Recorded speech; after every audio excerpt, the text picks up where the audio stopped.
소방관이나 구급대원을 폭행했다면 이유를 막론하고 진짜 큰일 난 것입니다. 왜 그런지 알고 계신가요? 지금부터 설명드리겠습니다. 많은 분들이 공무집행방해는 다 같은 범죄라고 생각합니다. 경찰을 밀치든 공무원을 위협하든 결국 같은 기준으로 처벌되는 것 아니냐는 인식이 일반적입니다. 일부는 공무집행방해죄도 일종의 폭행죄라고 생각해서 더 안일하게 생각하기도 합니다.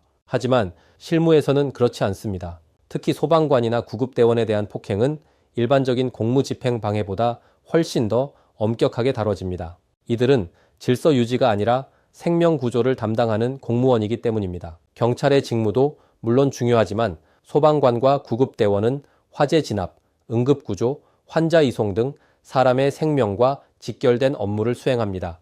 이런 상황에서 폭행이나 방해가 발생하면 단순히 한 공무원의 업무가 지연되는 문제가 아니라 구조를 기다리는 다른 사람의 생명까지 위협받게 됩니다. 그래서 법도 별도로 규정하고 있습니다. 일반 공무집행방해는 형법 제136조에 따라 5년 이하의 징역 또는 1,000만 원 이하의 벌금이지만 소방기본법에서는 화재 진압이나 구조구급 활동을 방해한 경우 최대 5천만 원 이하의 벌금까지 규정하고 있습니다. 같은 공무집행방해라고 하더라도 소방구급 활동을 방해하는 경우 더 강하게 처벌하고 있는 것입니다. 더불어 과거에는 술에 취한 상태에서 우발적으로 발생한 사건에 대해 일부 감경 여지가 인정되기도 했습니다. 하지만 2022년 1월 소방기본법 개정 이후에는 소방관이나 구급대원에 대한 폭행에서는 이러한 주취 감경이 받아들여지지 않습니다. 실제 사건을 보면 주취 상태에서 발생한 경우가 대부분임에도 불구하고 법원은 이를 가볍게 보지 않는 방향으로 판단하고 있습니다.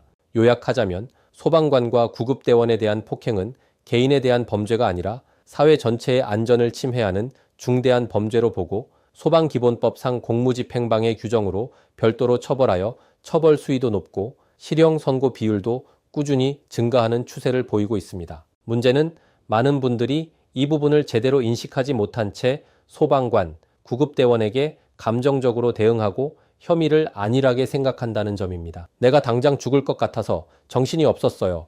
나도 너무 아파서 그랬어요. 라는 생각으로 행동했다가 예상보다 훨씬 무거운 처벌을 마주하게 되는 경우가 적지 않습니다. 소방관, 구급대원 폭행 사건은 일반 공무집행 방해와는 결이 다른 사건입니다. 화재 구조를 받다가 혹은 119 구조를 받다가 자신도 모르게 소방관이나 구급대원을 폭행하게 되었다면 아무리 술에 취했거나 우발적이었다 하더라도 그 순간부터 이미 엄중한 처벌과 가까이 있다고 생각하셔야 합니다.